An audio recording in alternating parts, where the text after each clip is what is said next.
Avant de commencer, j'aimerais dire merci à tous ceux qui nous ont permis d'atteindre 7,5% ici de notre projet ici. Je rappelle une chose, vous pouvez obtenir quelque chose en date d'aujourd'hui. Et également, quand le projet sera disponible. Ok, vous avez toutes les informations en description de la vidéo. Permettez-nous de gagner du temps. Merci à tous ceux qui vont pouvoir, enfin, qui pensent nous rejoindre sur les semaines à venir. On a juste besoin de 600 personnes. Grand max, je pense que c'est totalement possible. Presque, voilà, 20 000 personnes qui suivent la chaîne ici, même s'il y a 18 500 abonnés, etc. C'est le nombre, enfin, il y a des personnes qui ne sont pas abonnées, mais qui suivent la chaîne. Donc, on peut le faire. OK? Donc, comme je l'ai dit tantôt, c'est le moment de soutenir concrètement la chaîne. Et ce n'est juste pas pour rien du tout, ni quoi que ce soit, ok? Allez-y voir en description de la vidéo, tout est expliqué dessus. Maintenant, on va parler d'Accenture. Donc, Accenture, publie des résultats trimestriels solides, bat ses propres prévisions, affiche une croissance des réservations en IA qui a presque doublé en un an et voit son titre reculer. Ce paradoxe a une explication mécanique précise que la plupart des commentaires ont noyé dans le bruit. La guidance du Q2, donc du deuxième trimestre, avec un point médian, donc parce qu'Accenture est déjà dans son deuxième trimestre de l'année fiscale 2026, je rappelle bien. Donc la guidance du Q2 avec un point médian légèrement inférieur aux estimations consensuelles des analystes a suffi à déclencher des prises de bénéfices sur un titre qui avait déjà fortement progressé dans l'anticipation de l'accélération liée à l'IA. Ce mouvement de court terme révèle quelque chose d'important sur la façon dont le marché lit Accenture et sur la façon dont la plupart des investisseurs la lisent mal. Alors, au premier trimestre 2026, Accenture a enregistré 18,7 milliards de dollars de revenus en hausse de 5% en devise constante. Au sommet de sa fourchette de guidance avec une marge opérationnelle ajustée d'environ 30 points de base à 17%. Donc les réservations en Advanced AI ont atteint 2,2 milliards de dollars sur le trimestre, quasi doublement par rapport à l'année précédente, portant le total cumulé à près de 11,5 milliards de dollars sur 11 000 projets depuis le lancement de ce suivi en 2023. Au deuxième trimestre, les réservations ont atteint un record de 22,1 milliards de dollars avec 41 clients dépassant chacun 100 millions de dollars de commandes sur le trimestre et des revenus de 18 milliards de dollars en hausse de 4% en devise constante. Le ratio book-to-bill a progressé de 1,1 à l'issue du Q1 à 1,21 à l'issue du Q2. Pour un lecteur non familier avec ce secteur, ce chiffre mérite une traduction concrète. Un ratio supérieur à 1 signifie que les nouvelles commandes excèdent les revenus reconnus sur la période et qu'Accenture accumule du backlog. Donc, accumule ici, on parle ici du carnet de commandes, d'accord? Une certaine visibilité. OK? À 1,21, ce niveau préfigure une accélération des revenus à l'horizon 2 à 4 trimestres, à condition que les budgets clients se libèrent ou bien suivent la cadence. Donc, c'est précisément là que se situe la tension centrale de ce dossier. Avec le Q2, Accenture a relevé le plancher de sa guidance annuelle. La croissance attendue est désormais de 3 à 5% en devise constante, soit 4 à 6% hors impact fédéral. Et quand je parle de fédéral, je parle du gouvernement fédéral américain, je vais l'expliquer tantôt tout à l'heure, estimé à environ 1%, dans un impact négatif de 1%. Ce relèvement par rapport à la fourchette initiale de 2 à 5% est un signal discret mais significatif. Avant, on avait 2 à 5%. Aujourd'hui, c'est au moins 3 à 5%. OK? Donc, ici, la direction a intégré une dégradation fédérale. Donc, quand je parle de fédéral, comme je l'ai tantôt dit, je parle du gouvernement américain. OK? Une dégradation fédérale dans ses prévisions de début d'année et les résultats se sont révélés meilleurs que cette hypothèse prudente. Donc, les coupes budgétaires gouvernementales pèsent sur les revenus d'Accenture de façon mécanique et temporaire. Et leur impact est précisément localisable dans les chiffres.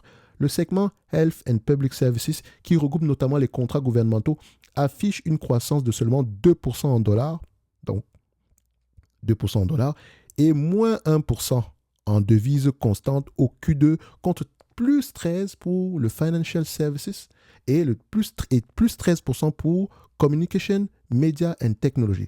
C'est la preuve chiffrée que la pression fédérale est concentrée sur un seul segment, pendant que le reste du portefeuille progresse à un rythme nettement plus soutenu.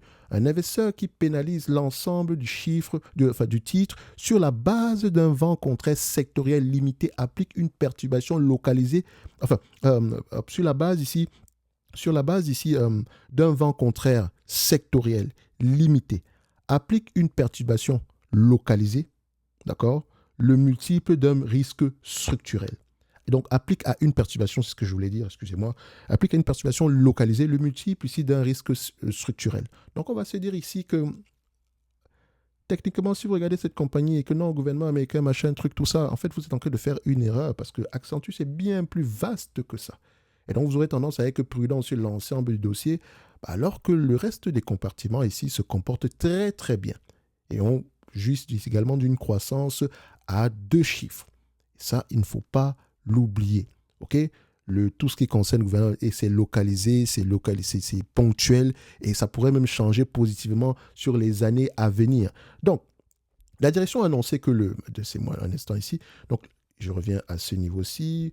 Voilà. Donc, la direction a annoncé que le Q1, le premier trimestre de l'année fiscale 2026, serait le dernier trimestre où Accenture publierait séparément, d'accord, ses métriques Advanced AI.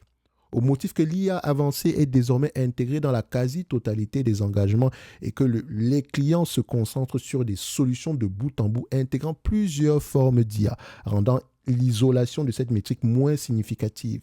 La plupart des commentateurs ont intégré cette décision comme un signal de décélération camouflé. C'est la mauvaise lecture. Et ça n'engage que moi, c'est mon avis. D'accord? Une entreprise qui dissimule une décélération ne choisit pas le trimestre de son meilleur résultat historique en réservation pour supprimer la métrique.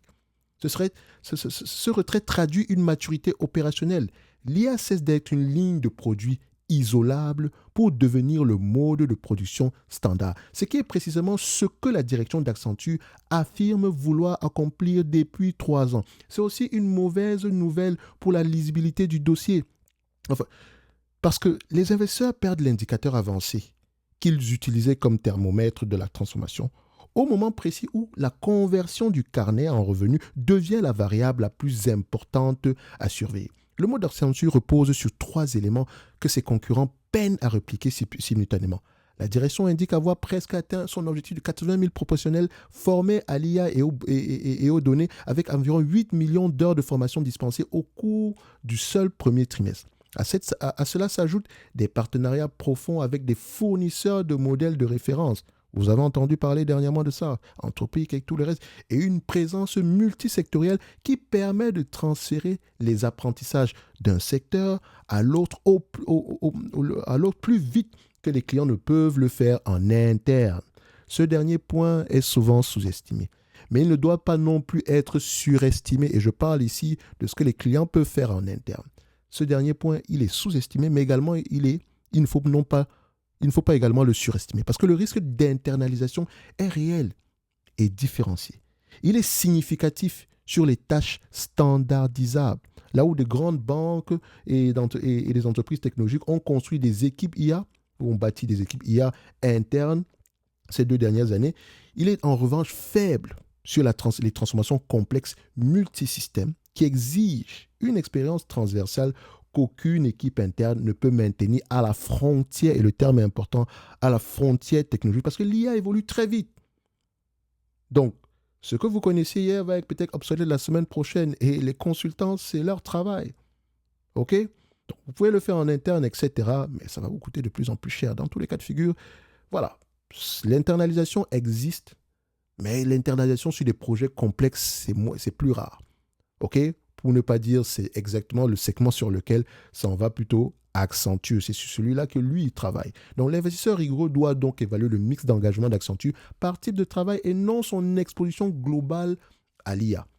Alors, l'accélération des acquisitions mérite également une lecture assez froide parce qu'Accenture prévoit désormais au moins 10,8 milliards de dollars de free cash flow sur l'exercice complet en cours, contre une guidance initiale de 9,8 à 10,5 milliards. Donc avant, c'était au moins 9,8. Aujourd'hui, c'est au moins 10,8. Donc 1 milliard en supplémentaire en free cash flow. OK? Donc sur ce flux, la direction a engagé des dépenses en fusion-acquisition de près de 5 milliards de dollars en 2026 contre 3 milliards initialement annoncés. Donc on va augmenter le volume d'acquisition. Et ça, ce doublement crée de la valeur à long terme uniquement si les cibles qu'on va avoir tendance à acheter, d'accord, permettent d'augmenter nos capacités différenciantes. D'accord? Donc l'indicateur opérationnel pertinent n'est pas l'intention déclarée, mais l'évolution des marges des segments concernés 2 à 3 ans après l'intégration. Parce que si vous regardez bien Accenture, on va le voir tantôt, c'est une entreprise qui a eu tendance à croître par acquisition. Et le plus important quand vous avez une croissance par acquisition, c'est surtout le maintien des marges. C'est déjà un premier signe que c'est bon. OK? Si le chiffre d'affaires augmente, les marges sont en décroissance, c'est pas bon. Parce que ça veut dire qu'on fait l'acquisition ici de business qui ont certes un chiffre d'affaires élevé, mais qui ne contribuent pas globalement aux marges. OK? Donc Accenture est une entreprise de grande qualité, traversant une phase de transition qui est lisible. Les vents contraires fédéraux sont temporaires et géographiquement concentrés dans un seul segment. Le carnet de commandes est solide. La décision de cesser de publier les métriques IAP séparément est un signal de maturité mal interprété par le marché. Mais aussi, au niveau de la valorisation actuelle, l'essentiel de la thèse repose sur la vitesse de conversion de ce carnet en revenus. Parce que le carnet de commandes n'est pas synonyme de revenus. Hein. Attention. Ça vous donne une certaine visibilité, lisibilité, mais ce n'est pas du revenu. On n'a pas encore empoché. Ce sont des promesses, globalement. Je te promets d'acheter telle à telle période. Mais ça ne va pas forcément arriver parce que ça dépend également des budgets, etc. Et c'est précisément ce que le marché ne peut plus mesurer directement. Et quand je parlais, par rapport à la vitesse de conversion, d'accord? Il ne peut pas le mesurer directement. Parce que la question n'est donc pas de savoir si Accenture bénéficiera structurellement de la vague liée à l'IA. Ce n'est même pas la question. Parce que les chiffres répondent déjà à cette question. La question est de savoir si toi, l'investisseur, tu disposes d'une méthode suffisamment rigoureuse pour distinguer dans les prochains trimestres et sans les métriques auxquelles tu étais habitué tantôt, la conversion réelle du narratif entretenu. OK? Maintenant, je vais passer au niveau des chiffres. Et je rappelle ici, c'est la partie la plus facile de retourner sur les anciennes vidéos que j'ai fait sur Accenture. Je vais prendre 20 fois les bénéfices et je m'arrête là. 20 fois les bénéfices par rapport à ce attendu en 2028. Comme vous pouvez le voir ici en termes de forecasting, de manière générale, les analystes sont optimistes. Par rapport à il y a 6 mois, ils sont de plus en plus optimistes, globalement. Donc, à 20 fois les bénéfices, ça nous donne quoi comme valorisation, moins la dette nette sur ce genre d'entreprise? On fait simple, tech, 1, 2, free cash flow, 20 fois les bénéfices. On a à peu près quelque chose aux alentours ici des 329 $ l'action. OK? 329 $ l'action. Attention, si je prends même encore les free cash flow, je devrais prendre les free cash flow parce qu'ils ont tendance à être plus élevés. Ici, là, je les ai pris en ajusté. D'accord? Ça fait 404 $. 404 $ moins la dette nette. Je rappelle, moins la dette nette. 404 moins la dette nette. Il n'y a pas de dette nette. Il n'y a pas de dette nette, les amis. Et donc, je mets quoi ici? 321, 404 $ à l'action. Donc, je vais faire simple. Hein. Je mettrai ici parce que pour moi, Accenture va avoir tendance à aller bien plus loin que ça. Je mets 404 $ à l'action, c'est mon target price. L'entreprise est extrêmement sous-évaluée selon moi. Et tôt ou tard, va avoir tendance à bénéficier de la vague liée à l'IA. Parce que l'implémentation, vous pensez que ça va se faire comment? En interne? Non mais les amis, c'est mal connaître comment est-ce que ce monde-là fonctionne. En tout cas, ils sont peut-être les derniers dans le cycle, mais si on veut implémenter l'IA au sein des entreprises, il va falloir passer par ces derniers. Et les chiffres le montrent déjà. Bien évidemment, je me réserve pleinement et royalement le droit de me tromper. Parce que moi, de mon côté, je vais également avoir tendance à suivre ces métriques en dehors de YouTube, ce genre de choses, parce que je ne suis pas en train de vous dire ici que je vais faire une vidéo tous les mois ou bien tous les trimestres pour Accenture.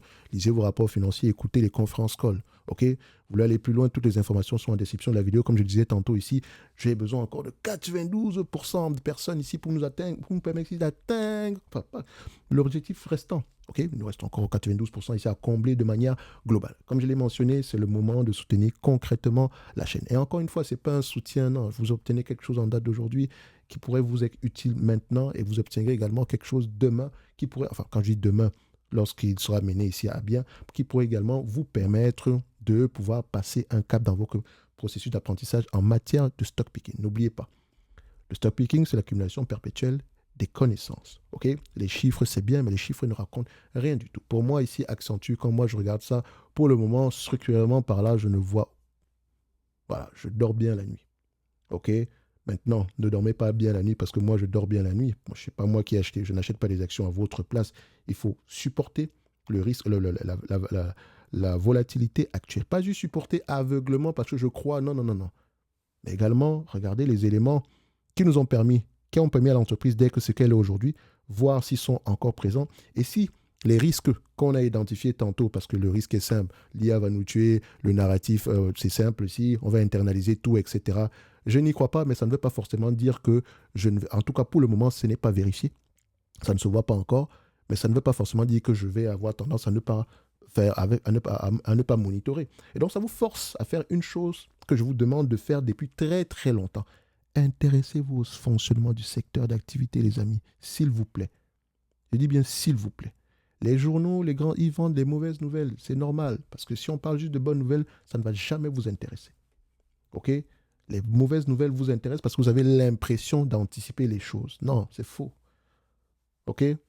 Donc ici, Accenture peut être intéressant. Et quand je parle d'Accenture, tout le monde est dans le même panier. Et donc, quand je dis tout le monde, vous avez des Capgemini, tout ce genre de choses-là. Voilà, vont avoir tendance également à bien se comporter. En tout cas, c'est ce que moi, je pense présentement, en date d'aujourd'hui. Et je rappelle encore une chose, c'est que je me réserve pleinement le droit de me tromper. OK? Et mon avis peut changer très rapidement. Et je n'ai aucune obligation de venir vers vous et vous dire, ah, j'ai changé d'avis. Non, pas du tout. OK? C'est ce que je pense d'Accenture. Si vous êtes mal à l'aise avec Accenture, restez sur les lignes de côté. Mais s'il vous plaît, la première chose que vous devez faire, c'est essayer de comprendre comment est-ce que cette industrie fonctionne correctement. Où se situe l'avantage concurrentiel? Comment est-ce qu'il s'appelle? Est-ce qu'il est en expansion? Est-ce qu'il est en déclin, etc. Vous connaissez la chanson. Merci, au revoir.